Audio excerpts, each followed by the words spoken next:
நிகரில்லா அன்புடையமாகிய ஏக இறைவனின் திருப்பெயர் போற்றி ஆரம்பம் செய்கிறேன். தமிழ்நாடு முஸ்லிம் முன்னேற்ற கழகம் புளியங்குடி நகர கிளையின் சார்பாக நடைபெற்று கொண்டிருக்கக்கூடிய பாலஸ்தீன மக்களின் தாக்குதலை கண்டித்து இந்த மாபெரும் கண்டன ஆர்ப்பாட்டத்தின் தலைமை பொறுப்பை ஏற்றிருக்கக்கூடிய நகரத்தின் தலைவர் சையத் அலி பாஷா அவர்களே, அவர்களோடு சிறப்பாக பணியாற்றக்கூடிய ஏனைய தோழர்களே, இங்கு சிறப்புரை ஆற்ற வருகின்றிருக்கக்கூடிய மாவட்டத்துடைய தலைவர் முகமது யாக்கூப் அவர்களே, இறுதியாக எழுச்சுரை ஆற்ற அமர்ந்திருக்கக்கூடிய தமிழ்நாடு முஸ்லிம் முன்னேற்ற கழகத்துடைய துணை பொதுச் செயலாளர் எஸ் மைதீன் ஷேட்கான் அவர்களே, இங்கு திரளாக கூடியிருக்கக்கூடிய தாய்மார்களே, சகோதரிகளே, மாற்று மத அன்பர்களே, தொப்புள் கொடி உறவுகளே, காவல்துறை அன்பர்களே, உளவுத்துறை அன்பர்களே, பத்திரிகையாளர்களே, உங்கள் அனைவரும் மீதும் ஏக இறைவனின் சாந்தியும் சமாதானமும் என்றென்றும் நிலவட்டுமாக. என் அன்பான காவல்துறை அன்பர்களே, உங்களுக்கு ஒரு வேண்டுகோளாக எனது உரையில் ஆரம்பமாக நான் பதிவு செய்ய கடமைப்பட்டு இருக்கிறேன். புளியங்குடி நகரம் என்பது அதிகமான விவசாயிகளை கொண்ட ஒரு நகரம்.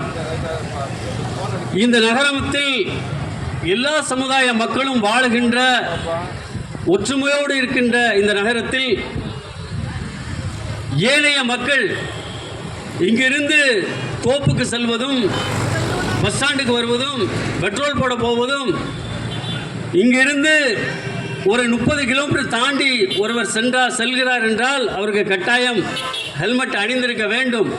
அதுக்கு நீங்கள் ஃபைன் போடுங்க.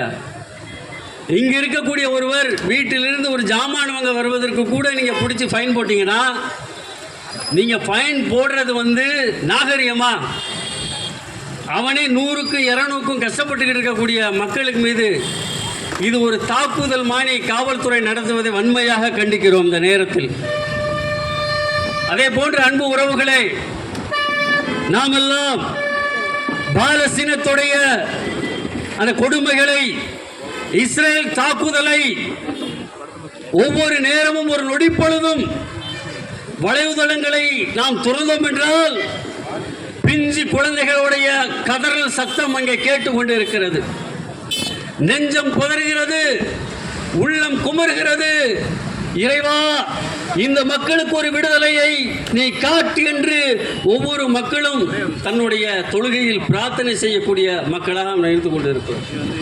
கண்டிப்பாக ஏகனாகிய இறைவன் அந்த மக்களுக்கு ஒரு நற்செய்தியை கண்டிப்பாக வைத்திருக்கிறான், இன்ஷா அல்லாஹ். என் அன்பு உறவுகளே, இந்த நாடும் அதே போன்றுதான். இந்த நாட்டில் 10 ஆண்டு காலம் இங்கு வாழுகின்ற எல்லா சமூக மக்களும் 10 ஆண்டு காலம் பட்ட கஷ்டங்கள்.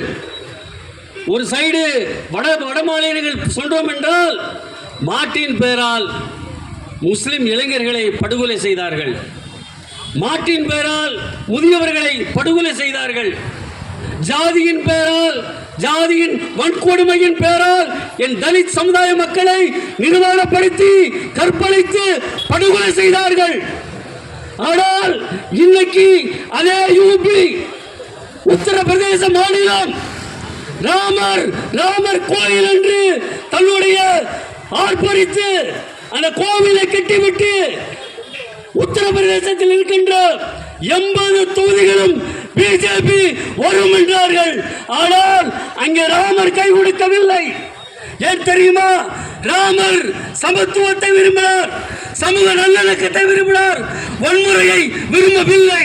ஆனால் ராமர் இருக்கக்கூடிய பைசாபாத் மாநிலத்தில் இன்னைக்கு பிஜேபி படு தோல்வி அடைந்திருக்கிறார் என்றால், இன்னைக்கு யூபியில் 43 சீட்டுக்கு மேல காங்கிரஸ் வேட்பாளர்கள் வெற்றி பெற்றிருக்கிறார் என்றால் இதுதான் இறைவனுடைய தீர்ப்பு என்பது.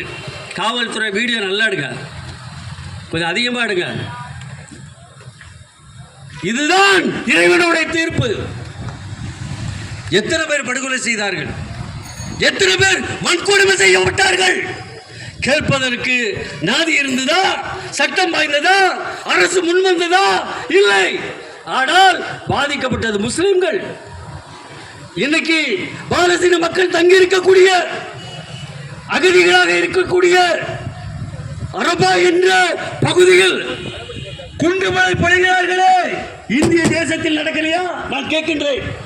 இதே இந்திய தேசத்தில் சமத்துவம் தொங்குகின்ற, சமத்துவம் புரிகின்ற, சமூக நல்லிணக்கம் போற்றுகின்ற இந்திய தேசத்தில் 2002 இந்தியா ஒரு வன்முறை நாடாக ஆக்கவில்லையா? சமத்துவ நாடை வன்முறை நாடை ஆக்கியது யார்? அங்கே உயிருக்கு பயந்து அடைக்கலம் புகுந்த முகாம்களில் சென்று பெண்களை கற்பழிக்கவில்லையா? குழந்தைகளை படுகொலை செய்யவில்லையா?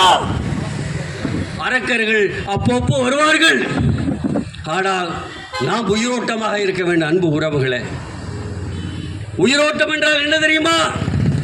அவன் தாக்குகின்ற ஆயுதங்களை கொண்டு தாக்குவதல்ல. உயிரோட்டம் என்றால் என்னவென்று தெரியுமா? இறைவன் விடுத்த கட்டளைகளை சரியாக பேணணும் என்றால் நாம் கண்டிப்பாக வெற்றி நமக்கு தான் இன்ஷா அல்லாஹ். அந்த மக்களுடைய ஈமானுடைய பகுதியில் நீங்கள் கொஞ்சம் நினைத்து பாருங்கள் அன்பு உறவுகளே. தின்பதற்கு உணவு கிடையாது, குடிப்பதற்கு தண்ணீர் கிடையாது, வாழ்வதற்கு வீடு கிடையாது, அண்ணன் கிடையாது, தம்பி கிடையாது, சகோதரி கிடையாது, தாய் கிடையாது, மகன் கிடையாது, தந்தை கிடையாது, கை கிடையாது, கால் கிடையாது, தலை கிடையாது. எப்படி போடுது? அப்போதும் நின்று எங்களை படைத்த இறைவன் எங்களோடு இருக்கின்றார். எத்தனை குண்டுகள் எங்கள் மீது பாய்ந்தாலும், எத்தனை குண்டுகள் அரக்குமுறைகள் எங்கள் மீது பாய்ந்தாலும் எங்களை படைத்த இறைவன் எங்களோடு இருக்கிறான் வா என்று தைரியமாக நிற்கிறார்கள் என்றால் அந்த உணர்வும் அந்த தைரியமும் அந்த இறையச்சமும் எப்படி வரணும்? எப்படி வரும்? குண்டு பொழிந்து கொண்டு இருக்கிறது, சகோதரர் செத்தம் அடிந்து கொண்டு இருக்கிறான், இரத்த வெள்ளத்தில் நின்று கொண்டு இருக்கிறான். ஆனால் 15 வயது மதிக்கின்ற ஒரு சிறுவன் அங்கே தொழுது கொண்டு இருக்கிறான். இதுதான் இறையச்சம், இதுதான் இறைபக்தி. இந்த தேசத்தில் ஒருவன் இருந்தார் என்றால் கண்டிப்பாக நான் சொல்லுகிறேன், பாலஸ்தீனம் ஒரு நாள் இன்ஷா அல்லாஹ் வெற்றி பெறும், வெற்றி பெறும், வெற்றி பெறும். எத்தனை உயிரிழா கொள்ள முடியும்? நீ பாலஸ்தீன மக்களை குண்டு போட்டு சிதைச்ச. அங்கிருந்து மேற்கு பகுதிக்கு சென்றார்கள், அங்கேயும் குண்டு போட்ட. காசா பகுதிக்கு சென்றார்கள், அங்கே ஹமாஸ் போராளிகளை, தன் மண்ணை பாதுகாக்கக்கூடிய போராளிகளை ஹமாஸ் போராளிகள் ஆயுதம் வச்சிருக்கான்னு சென்ற. அங்கேயும் குண்டு போட்ட, அங்கேயும் மக்களை சிதைச்ச.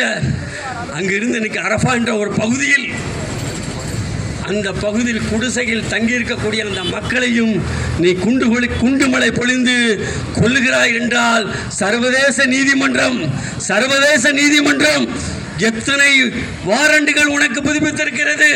சர்வதேச நீதிமன்றத்தில் இன்று வரை ஆஜராகவில்லை. ஐநா மௌனமாக இருக்கின்றது, சர்வதேச நீதிமன்றம் மௌனமாக இருக்கின்றது.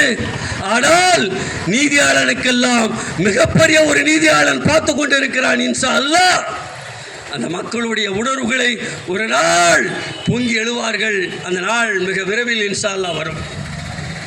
எத்தனை பேரை கொல்ல முடியும்? இஸ்ரேலோட அடக்குமுறை என்ன? இஸ்ரேலுடைய சூழ்ச்சி என்ன? பாலஸ்தீனம் என்ற ஒரு நாடை அபகரிக்க வேண்டும். வந்தேரிகளாக வந்த பரதேசிகள் 1947க்கு முன்பு இஸ்ரேல் என்ற ஒரு நாடு கிடையாது. ஆனால் அடைக்கலம் கொடுத்தவன் நெஞ்சிலே கத்தியை கொண்டு பீச்சுகிறான் என்றால் இந்த நாட்டில் வாழுகின்ற அந்த மக்களை படுகொலை செய்து எந்த மக்களும் இருக்கக்கூடாது என்ற எண்ணத்தில் அவன் படுகொலை செய்கிறான். நாங்கள் தெளிவாக சொல்லுகிறோம், நீ எத்தனை குண்டுகள் பொழிந்தாலும் சரி, எத்தனை உயிர்கள் போனாலும் சரி, ஆனால் இறைவனுடைய மாபெரும் கிருபையால், இறைவனுடைய பாதுகாப்பால் அந்த மாநிலம், அந்த நாடு மீண்டும் எழும், மீண்டும் எழும். உன்னால் ஒண்ணும் பண்ண முடியாது. என்னடா பண்ண முடியும்? எத்தனை பேரை கொண்டுருவ? இங்க பூச்சாண்டி காட்டுற 2024 என்னது? RSS நூற்றாண்டு விழா. இந்தியாவை இந்து நாடாக மாற்றிடுவோம். முஸ்லிம்கள் எல்லாம் அடித்து விரட்டி விடப்படுவார்கள், கிறிஸ்தவர்கள் எல்லாம் அடித்து விரட்டப்படுவார்கள், தலித்து மக்கள் எல்லாம் ஒடுக்கப்படுவார் என்று சொன்னீர். நாங்கள் எதையும் சந்திப்பதற்கு தைரியமாக நின்று கொண்டிருக்கிறோம். ஏனென்றால் ஒரே இறைவனை வணங்குகின்றோம், அவன் சொன்ன கட்டளைகளை நிறைவேற்றுகிறோம். என்ன தெரியுமா? சமத்துவம், சமூக நீதி, சமூக நல்லிணக்கம் எங்களிடம் இருக்கிறது. இறை தூதர் நபிகள் நாயகம் ஸல்லல்லாஹு அலைஹி வஸல்லம் அவர்கள் கூறினார்கள், அண்டை ஊட்டான் பசித்திருக்க தான் மட்டும் உண்பவன் என்னை சார்ந்தவன் அல்ல. அவன் யாராக இருந்தாலும், அவன் யகூதியாக இருந்தாலும், கிறிஸ்தவனாக இருந்தாலும், யாராக இருந்தாலும் அவனுக்கு நீ கொடுத்து விட்டு தான் உண்ண வேண்டும் என்று சொன்ன ஒரு அற்புதமான மார்க்கத்தில் நாங்கள் இருக்கிறோம். அதான் இஸ்லாம். நீதியை போற்றுகின்ற மார்க்கம், வன்கொடுமையை ஒழிக்கின்ற மார்க்கம், சமத்துவத்தை நிலைநாட்டக்கூடிய மார்க்கம், சமூக நீதியை நிலைநாட்டக்கூடிய மார்க்கம். இந்த மார்க்கத்தில் அன்பு உண்டு, அரவணைப்பு உண்டு, சமத்துவம் உண்டு, சமூக நீதி உண்டு. ஏற்றத்தாழ்வு கிடையாது, உயர்ந்தவன் தாழ்ந்தவன் கிடையாது. இங்கு அனைவரும் ஆழமுடைய மக்கள், சகோதரர்கள், சகோதரிகள். அந்த எண்ணத்தில் வாழ்ந்து கொண்டு இருக்கிறோம். பாலஸ்தீன மக்களுடைய இந்த படுகொலை என்பது கண்டிப்பாக ஒரு நாள் இந்த இஸ்ரேலும் ஒரு நாள் ஓட ஓட இந்த பாலஸ்தீன மக்கள் ஓட ஓட விரட்டி வெட்டக்கூடிய காலங்கள் மிக விரைவில் இருக்கின்றது. இறைவன் நாடினால் மிக விரைவில் இருக்கிறது இன்ஷா அல்லாஹ். எந்த தயக்கமும் இல்லை. உயிர் போவதில் எங்களுக்கு தயக்கம் இல்லை, செத்து மடிவதில் எங்களுக்கு தயக்கம் இல்லை.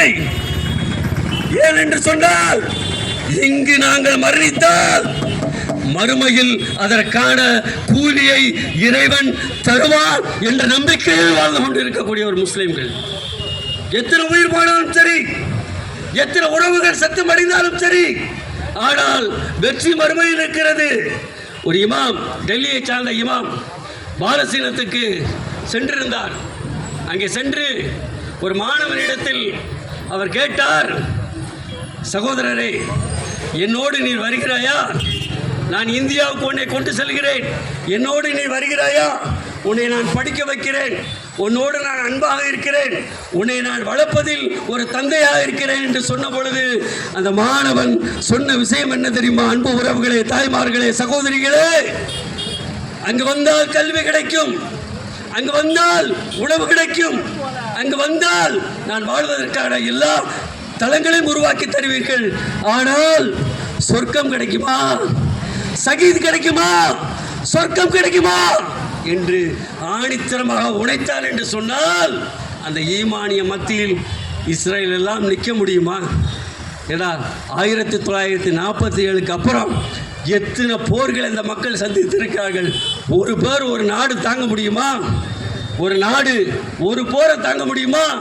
1947 அப்புறம் அந்த மக்கள் எத்தனை போரை சந்தித்தும் இன்னைக்கும் எங்களை படைத்த இறைவன் எங்களோடு இருக்கிறான் என்று தைரியமாக தந்தை இழந்தவன், தாயை இழந்தவன், சகோதரி இழந்தவன், அண்ணனை இழந்தவன், தம்பி இழந்தவன், குழந்தை இழந்தவர்கள் இன்னைக்கு என்னை படைத்த இறைவன் எங்களோடு இருக்கிறான் என்று ஈமானிய உறுதியோடு நின்று கொண்டிருக்கிறார்கள் என்றால், அந்த ஈமானுக்கு பக்கத்தில் இஸ்ரேல் அல்ல எந்த நாடும் ஒன்று செய்ய முடியாது. அதுதான் ஈமான். என் அன்பு தாய்மார்களே, சகோதரிகளே, மரணத்தின் விடிமில் நாம் எல்லாம் வாழ்ந்து கொண்டு இருக்கிறோம். நாளை என்ன நடக்கும் என்று உனக்கும் தெரியாது, எங்களுக்கும் தெரியாது.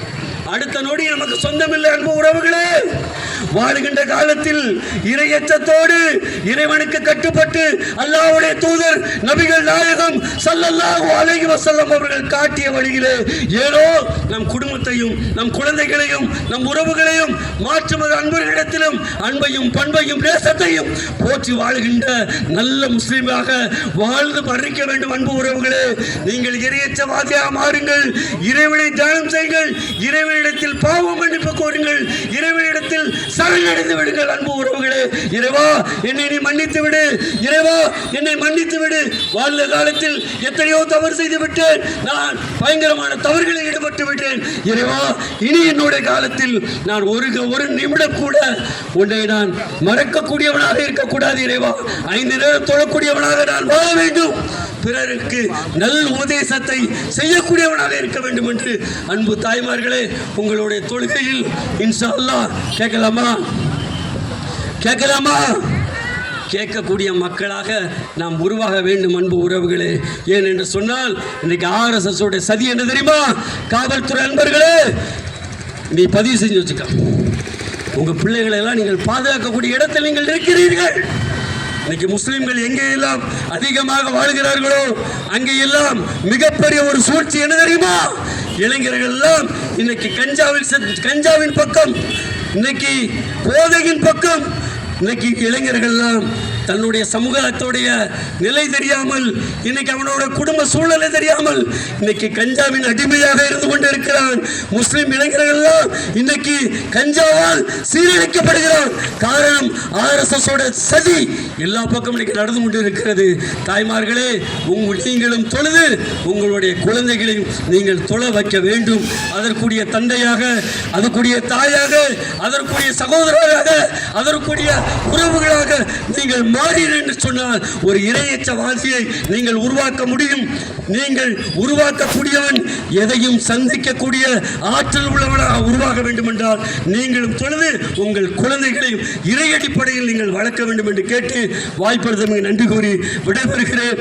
வாஹிர் தாவானா அல்ஹம்துலில்லாஹி ரப்பில் ஆலமீன். அஸ்ஸலாமு அலைக்கும் வரஹ்மத்துல்லாஹி வபரகாத்துஹு.